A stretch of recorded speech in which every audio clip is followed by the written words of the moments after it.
So are you ready?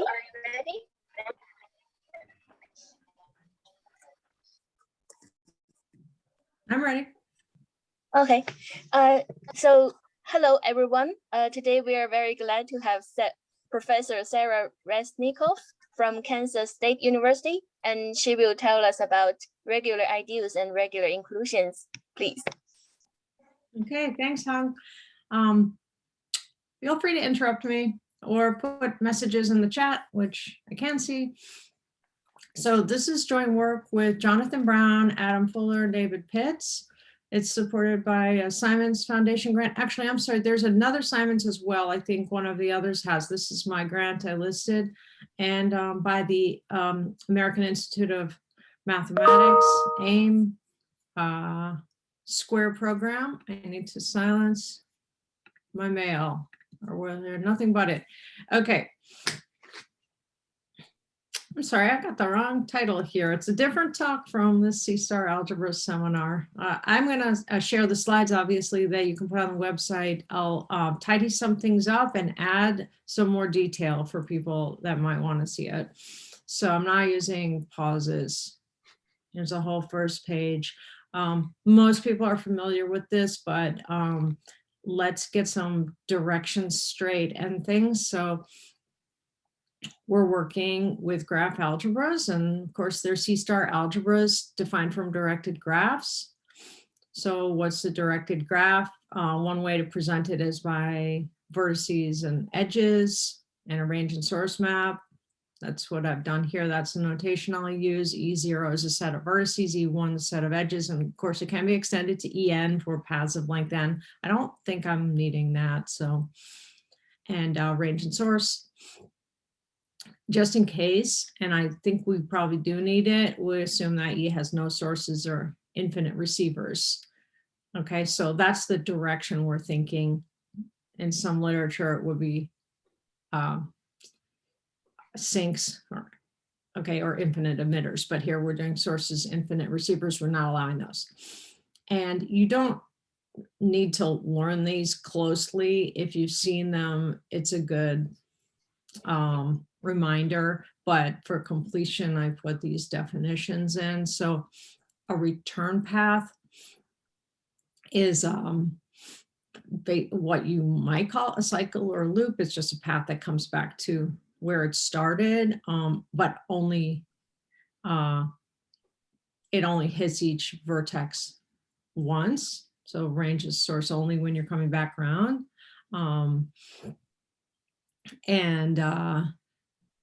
Let's see, is that right? Only if yeah, that's a one. Good. And a cycle is a return path, so that you don't leave, you don't use the same vertex again. Let's see, what's the difference between those? Now I don't remember, such that right, yeah. So the return path, you only come back to the starting point once, and a cycle is you never come back anywhere else more than once. Cycle without entry is a cycle such that for any edge, the only way into that, the only way into the range is through that edge. Okay, so you just need these definitions to understand the relationship between condition L and condition K, which we're just going to use in the first part of the talk. But since I define graph algebras or directed graphs here, let's talk about it here. Condition L is that no cycles, is that every cycle has an entry. Okay, so wherever you are on it, there's another way to get in besides the edge that was the one just used in that cycle. And condition K says no vertex is the source of exactly one return path. And that means it could be more than one or none, obviously. Okay, and if you think through these a little better than I'm able this morning, you can easily prove that K implies L, but L does not imply K. That's probably all we need right now if you didn't know these. Okay, so now what about these algebras? A Kunz-Krieger E system for a directed graph E associates the vertices with orthogonal projection. So this will be, sorry, a Kunz-Krieger E system on a Hilbert space or in a C-star algebra. Okay, so how are we going to get a C-star algebra? Just talk about a Hilbert space, say this is going to be orthogonal projections associated with vertices, partial isometries associated with edges, in a way that reflects the structure of the graph, right? Most people have seen this by now, but this is the direction I'm using if it matters. So the source projection of a partial isometry is exactly the projection onto the source, the projection associated with the source vertex, whereas the range projections add up. And for the second part to really be right, I need this condition, no sources or infinite receivers. We can prove the existence of a universal Kunz-Krieger system, and from that we get the universal C-star algebra associated with the graph. We're going to refer to the gauge action. So for completeness, here's what it is. So in every case, in fact, you could start with the, there we go. You can start with the definition of it if you want. So it's a map from the torus. So take a element of the torus Z to the automorphisms on the C-star algebra. And here's how it's given. Leaves the projections alone, the projections associated with vertices, and it multiplies these partial isometries just by one copy of that element Z from the torus. That's the gauge action. Okay.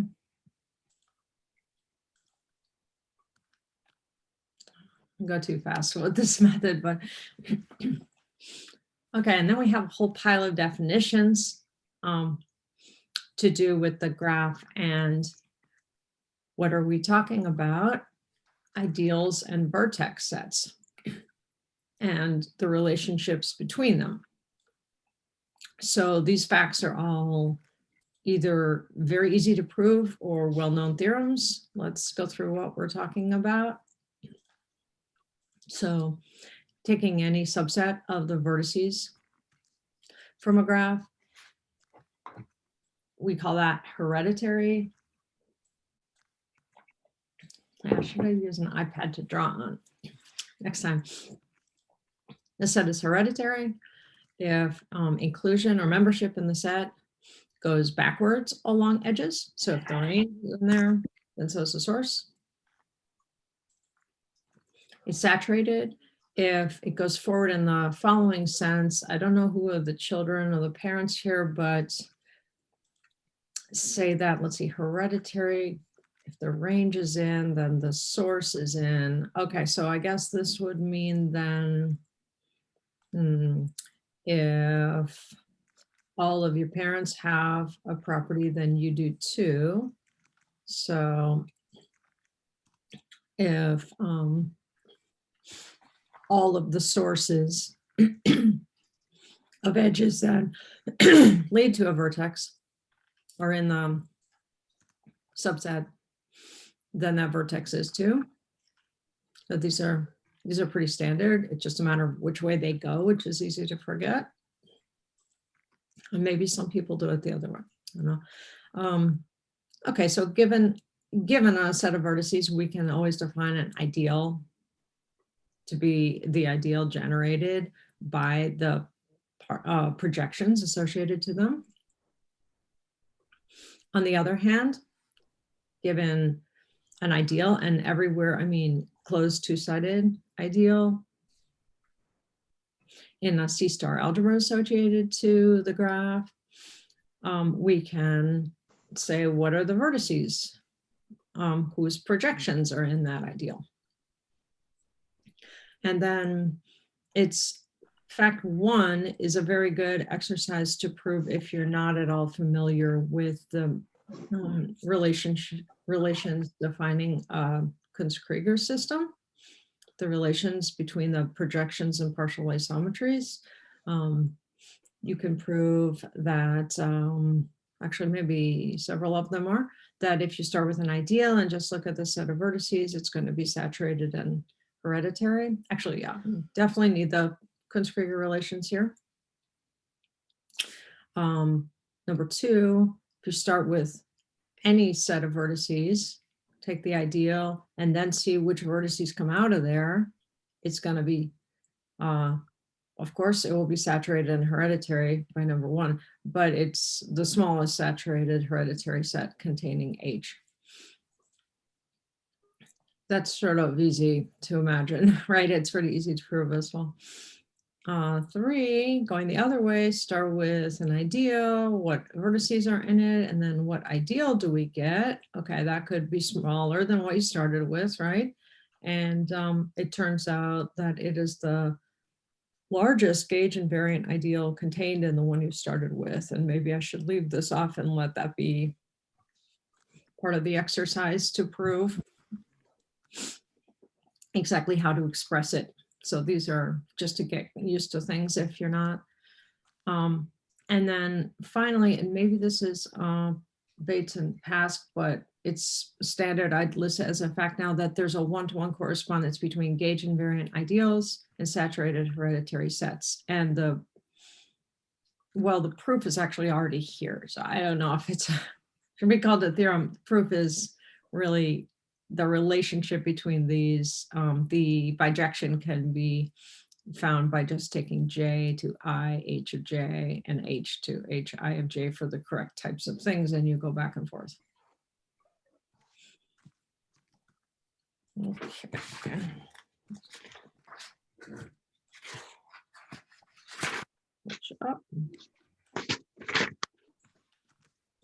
Okay. Now we're gonna get to an old theorem, standard theorem. This will be Bates, Pask, Rayburn, and Szymanski. That inspired our first small paper. Our first paper, which is small. The second one is rather too large, in my opinion, but so this is to do with quotients now. So if we start with a closed ideal, how do we quotient? What do we mean by the quotient of a graph? So we start with a closed ideal in the C-star algebra. This looks like something that shouldn't make any sense because we have a graph and we're quotienting by something in C-star algebra, but it's an abbreviation for what we get when we throw out the vertices that came from H, or sorry, that came from, that are associated with projections in H. So these are the vertices whose projections, and I mean J, these are the vertices whose projections were in J. And then we throw out all the edges that came from those vertices. And it's true that if the range is in one of these vertices, then so's the source. So don't worry about edges that are half in and half out. That can't happen using this method. And then of course the same range and source maps. So it's a subgraph of E, okay? Like literally. And this old theorem says that if you quotient the C-star algebra by the ideal you start with, go away, asking you to save anything, then you'll get the same thing as the C-star algebra obtained by this quotient, from this quotient graph, okay?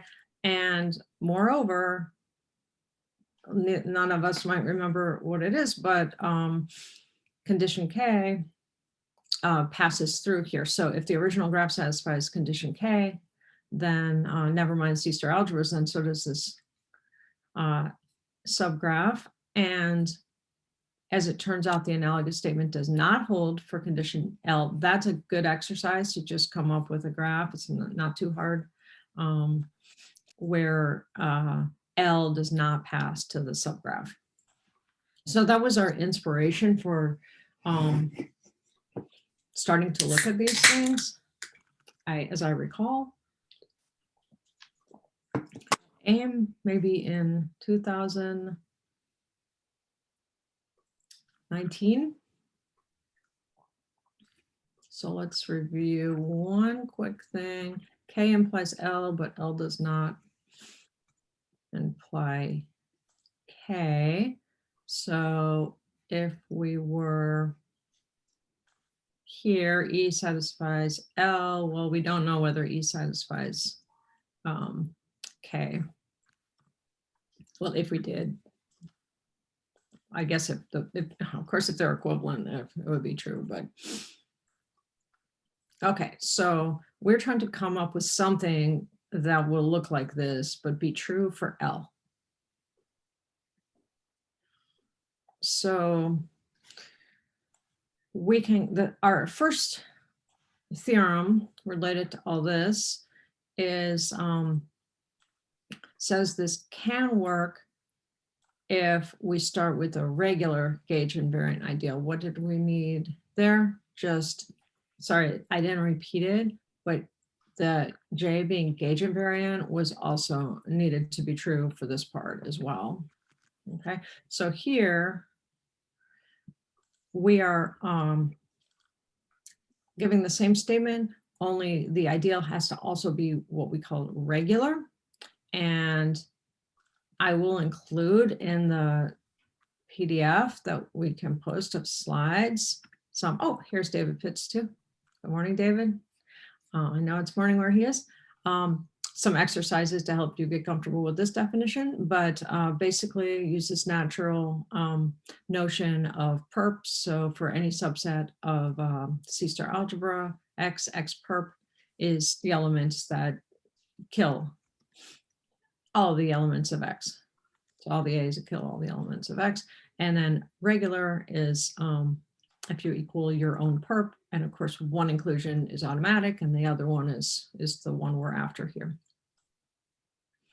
So I'll say a little bit about this proof, and then I want to talk about some other items on our agenda. Probably moving a little fast. Any questions yet? Should reinstate the pauses. So, okay, so just for fun, let's look at a lemma, a key lemma, and then should be able to prove the theorem. Now, of course, the lemma is the one with the work. So what does the lemma say? It says, if we have any vertex in our graph, I think this ought to mean tree. For me, it always did. Let T of W, so our vertex W, T of W is sources of all paths. So this here I didn't introduce, but that's the set of finite paths in the graph E. So it's the set of sources of the paths that land in W. And then we can prove that a gauge invariant ideal. So again, this would mean invariant under the gauge action, which is why I gave you the gauge action in this talk. So a gauge invariant ideal is regular if and only if this statement holds, which means what? It means for every, let's say both ways, for every vertex that whose projection appears in the ideal, that's what that means. The projection associated with the vertex in the C-star algebra appears in the ideal.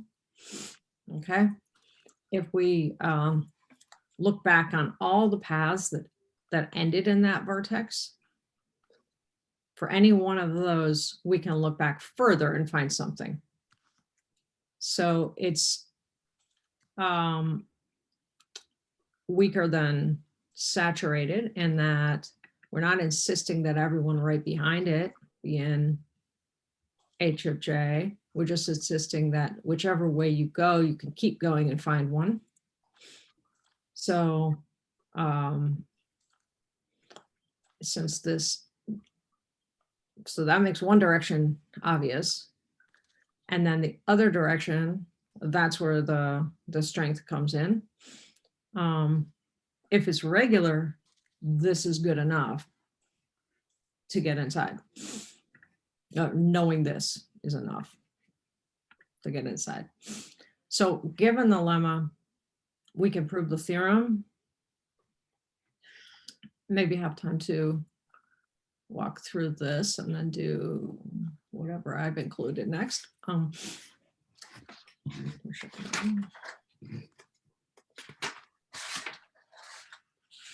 notes.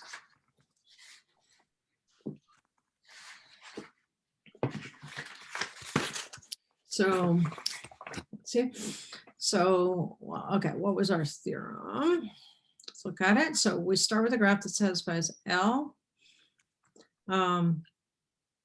We mod out by a regular gauge invariant ideal. Now we need the graph to satisfy L, the subgraph to satisfy L. Now, it's a good thing maybe that I didn't include all the little exercises to do with regularity, because we're not going to need them because they were already used in the proof of the lemma. So what can we do? We start with, where are we? Okay, give you some more notation. So we start with an E that satisfies L. It looks like I'm calling E mod J F here. Okay, so let's go. So we want to prove that F satisfies L, the quotient graph. So here's a cycle in it. We need to prove that it has an entry. So this is a cycle in the whole graph as well, because the quotient graph is, after all, a subgraph. So there is an entry to this cycle in all of E. So collect all the edges that serve as entrances into the set, fancy E. Now, if we, hang on. Okay. We're good. So collect all those. So now what does J say? J says, let's see if we believe that, sorry, J being regular says, what does the lemma say about it? That all the vertices of the path must be in there. So you do have to think a tiny bit about this. And that is because, so the source, right, okay, so let me just re-articulate this. If there's no entry in the quotient graph, that means none of these edges made it in to the quotient graph. Otherwise, they'd be entries. So they must have all been quotiented out. And how could that happen? The way we defined it, looked at the sources. That was the most quickest way to define it. And we said, the edge is out if the source isn't there. So, yep, all these sources must have been kicked out. So they're all kicked out. And they got kicked out by being in H of J. Now, if you think about a cycle, just think about a loop. At any point on it, no matter which way you go, you're gonna either go around the cycle, you end up going around it, or you could just immediately go into an exit. But either way, or an entry, we're going backwards. Either way, you could go further and go into an entrance. We're moving backwards. So anyway you go backwards from a point in the cycle, you could always go further and exit backwards. So you'd always end up back in one of these removed points. So yes, it does satisfy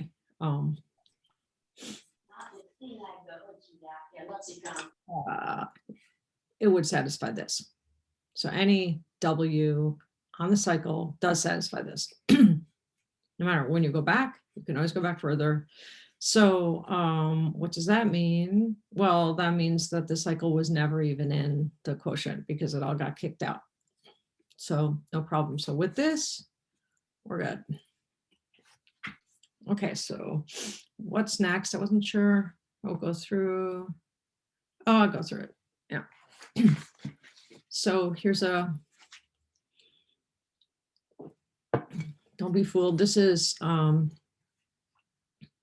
same theorem, just restated, like verbatim is exactly the same theorem. Yeah, just reminding you what it said. So we can look at the corollary. And I'm going to clean up the bibliography here too. This is the year we proved it. Now this is this first paper to do with this material has been published in the Rocky Mountain Journal. So I'll make that clear from the cleanup. So what corollary do we have? That if E does satisfy L, then every regular ideal is also gauge invariant. And I'll just sketch that proof real quick here. So, okay, so first of all, I think we already have from a previous list of facts that if we start with an ideal, we're going to get a gauge invariant ideal by this process of, yes, we do, because if we start with an ideal, we're going to have saturated hereditary set here, and this will give us a gauge invariant ideal by the the one-to-one correspondence I presented a while back with the proof as exercise. So with our theorem, of course, then this quotient graph satisfies condition L.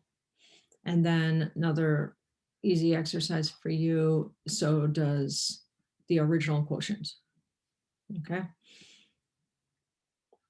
And then here's a fact that's actually kind of fun, and it may have surprised me, but I hadn't worked with ideals too much.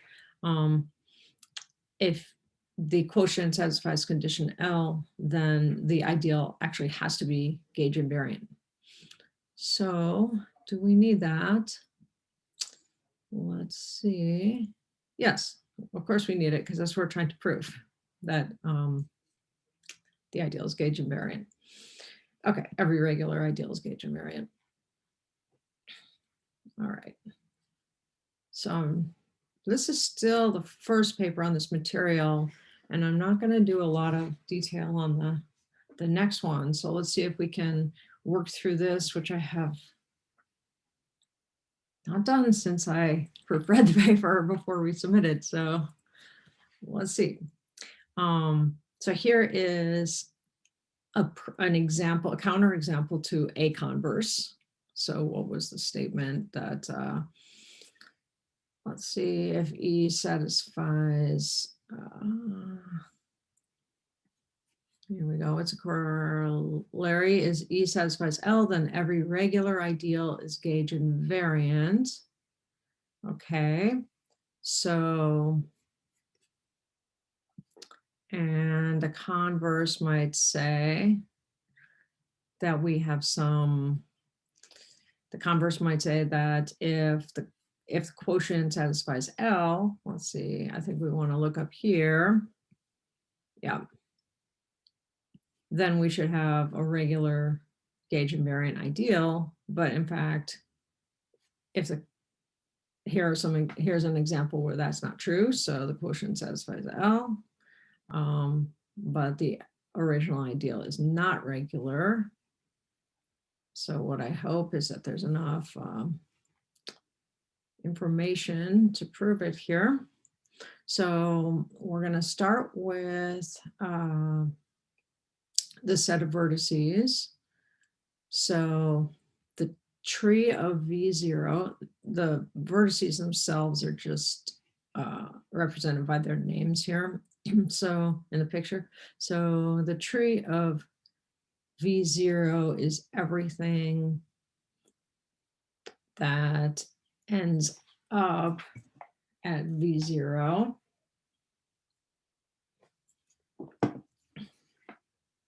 All the vertices. Let's see if I've got this right. The source of everything that ends there, I think. Good.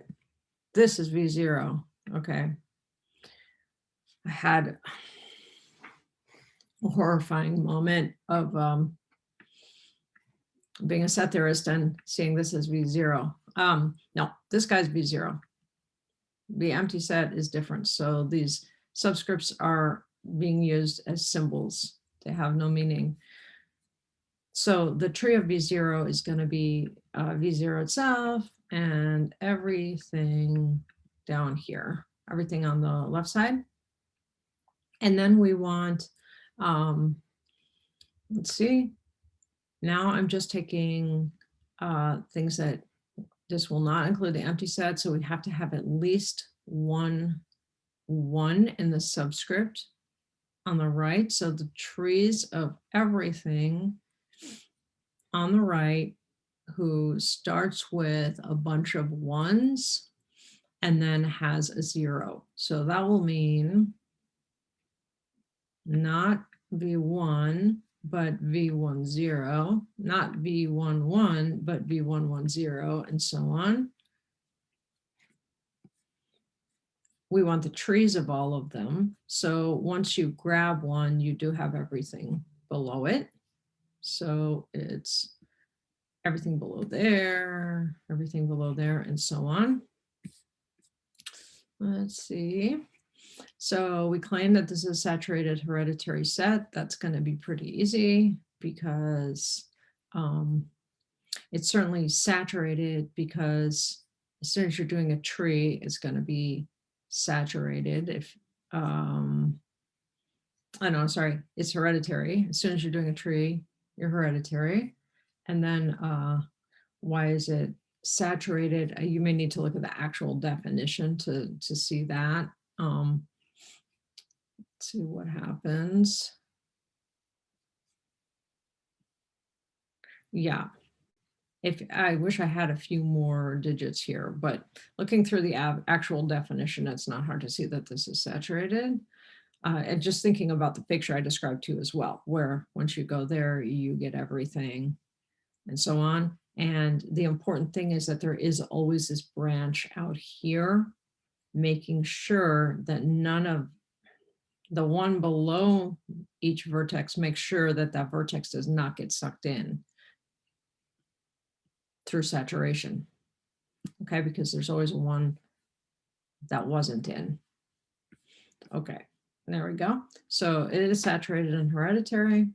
And then what do we get for the graph? So this is a good example. We get, well, we're only going to have things that don't end in, things that start with ones and don't end in a 0, don't have a lot of ones and zeros. So we just go down the right side. We end up with this right branch. There we go. And does this have condition L? Yes, it definitely has condition L. What did we need?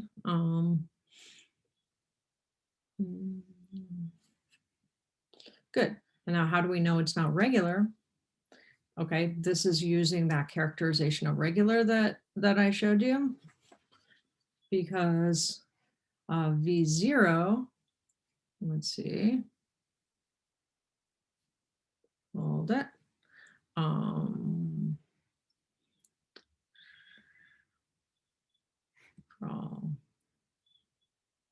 Okay, V0.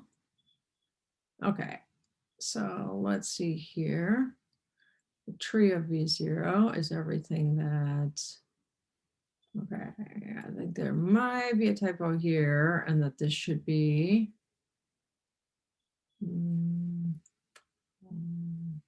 there might be a typo here because I see V0 as being in H here, but let's look at the right here. So we need to always be in H when you go further down. And so H is all of this stuff and all of that. It should be V empty set there. This guy should be V empty set. He's not in the set of vertices we started with, but this guy's not in the set of vertices we start with. But whenever you go backwards from him, there's always a further one that is, right? Because this way, well, yeah, they all are. This way, yep, no matter how far back I go, there's always a further spot. I hope you can see my cursor. If people can't see my cursor, got a few exercises. So watch you pointing out. Okay, there we go. Now we're ready to talk about some new things. So what were we doing now? Proving that this converse that looks interesting is not true. Okay, we can get a quotient by a non-regular ideal that satisfies L. Okay, let's move ahead. And this is, again, I'm going to fix some of these citations because they're sort of misleading. I've got this theorem here was probably proved or checked in 2022. It was checked in 2022, but proved a while ago and won't be published for, we don't know. Okay, so this is newer work anyway. So first, a reminder of what a regular inclusion is. So if we have an inclusion of C-star algebras with an approximate unit for the large one and the smaller one, and that where A is the closure of the span of the normalizers, then we call the inclusion regular. I think it could have been subset equal. Sorry, David, I agree. If David Pitts is actively listening, I agree that it should be subset equal. I'm here. Yeah, do you agree? I think you're on my side about that one, right? Subset equal. Yeah. It's John Brownling's, just a subset. All right, so I'm just going to throw out a few theorems without proofs here because I didn't think I have time for the proofs, so we might end up. Actually, how much time do we have on? Is it 20 minutes left? Okay, yeah, so we might end early because I didn't use the pauses, but let's see. So, all right, I do need to define a couple things, although this isn't, it's not too difficult to guess what this might mean. So if we start with a regular inclusion satisfying what we're calling the regular ideal intersection property. So who can guess? I mean, we've defined what a regular ideal is, and the issue is when you have a regular ideal of A, does it intersect with B? Non-trivially. So if that's the case, then for all regular ideals, and we also have an invariant faithful conditional expectation, then the invariant regular ideals of the smaller algebra form a complete Boolean algebra. And there's a Boolean algebra isomorphism. So this is going back to another thing. I'll wind you back there in a second. Between the regular ideals of A and the invariant regular ideals of B. So no, actually nothing to wind back to. Given by these, well, the first map is obvious that this would be what you want. And the second one is a little bit interesting. So the first map says, we're just gonna take the intersection, right? That's how you go from a regular ideal of A to a regular ideal of B. And then to go backwards, what do we do? So K would be a regular ideal of B. And how do you beef it up to get a regular ideal of A, well, use the conditional expectation. And this is, yeah, this is just the inclusion map here, right? So I'm sorry, I don't have the proofs here. I didn't think we'd have time for much, but all right, so here are just a few notes though that would be used. So one is if we start with an invariant ideal in the smaller algebra, then it turns out that, well, you're gonna need this for this to be true, but I just bring it out anyway, that this JK, if we go the other way and intersect it with B, then you come back to the original thing. So this could be deduced from the theorem. And this as well, that FK is regular and invariant, then and also gauge invariant, right? Then oh no, hang on. Oh yeah, sorry, I'm not thinking straight. If that's right, I'm not saying, let's just sorry, Sarah. Invariant with respect to what? yeah, gauge They have a compact group, I think. yeah, exactly. Okay. With respect to There's no group here, Sarah. The No. invariance is with reference to the normalizers. Oh yeah. Oh, normal. Well, it's a group. All right, sorry, yeah. Normalizer. Okay. Yeah, thanks. No, you're absolutely right. We're not talking about graph algebras at all. We're just talking about Z-star algebras. Thanks, David. Yeah, I'm not thinking straight. Yeah. So with respect to the normalizers, so thanks for the question too. And that should be, maybe I'll put that in the final PDF. Okay. And we definitely need that to make sense of this, the statement itself as well. Okay, and so on the other hand, yeah, if you start with a regular, yeah, not the other hand, but if you start with a regular and invariant ideal, then this JK will be regular as well. And the intersection is actually going to be what you get from the conditional expectation onto the intersection, yeah, of JK with the smaller algebra will give you back the original. So this is all an advertisement for my next talk where I'll be giving some proofs of these things. I didn't include here. It's like a survey of what came out of the second paper. All right, so here's another one. These are all from that same second paper. So suppose you have a regular inclusion and B has the intersection property. So just regular, not regular, just ordinary intersection property. And you have an invariant faithful conditional expectation. Then we get the intersection property again between this, and you need to make sense of it, what the inclusion means, but it's the natural thing. The quotient of B by the intersection, J intersection B, has the intersection property in A mod J. Okay, so all the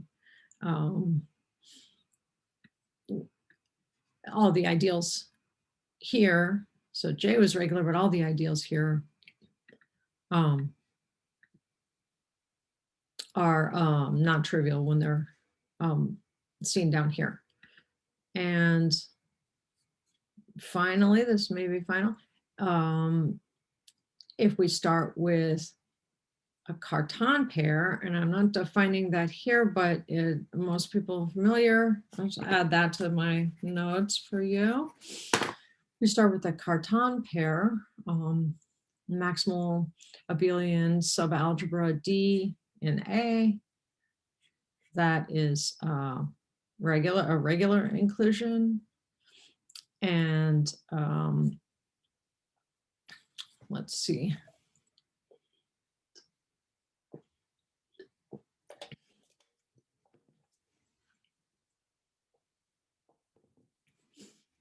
Okay, then and has a, have all the Cartan properties, and a regular ideal, then we'll get a Cartan pair out of the quotients as well. So those are newer, and I just have a few more comments. And there's another one that I was about to put in before we came, but I didn't want to be late. And now that David's here, I have to say it, which is that we reproduced some of this, these results in the context of not having a conditional expectation, but instead a pseudo expectation. That's dot one. And some of the, most of the, what I talked about in the beginning has been reproduced and adapted to the K-graph setting, the higher rank setting by Tim Schenkel. And in fact, possibly N-graphs as well. So natural numbers, he's done some things with that. And I don't know if Adam's here, but no, student of Adam. And also several of our results in our paper that these need to be renamed, but I was talking about two of our papers here, and in the second one, and the first one rather, can be proved in alternative ways using the results of the second paper, and that's it. So now you know I'm done. I have a bibliography, so these are the two papers we're talking about. This one is submitted actually. So that's it for me. Thank you. Any questions? Thank you very much. Any questions? Yeah, and thank you for inviting me. I think I forgot to say that in the beginning, but I appreciate it. And yeah.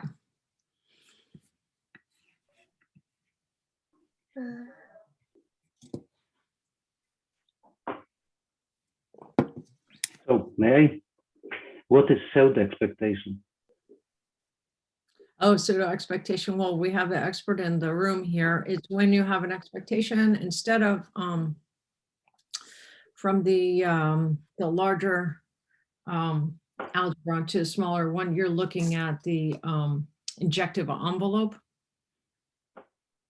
And I'll let David tell you what to give a little lesson on. Do you want to? Well, pseudo expectation is where you have the injective envelope of the smaller algebra D, and you have a natural inclusion of D into the injective envelope. And what you want is a unit or a completely positive map, contractive, completely positive map that extends the inclusion into the injective envelope. And so you have a mapping that goes from all of A into the injective envelope for D.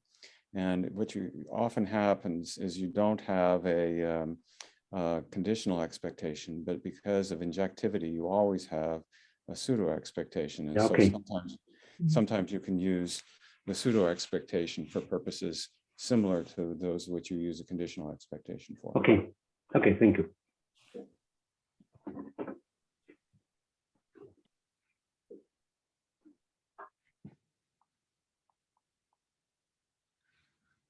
Looks like we have no more questions. So let us thank the speaker again.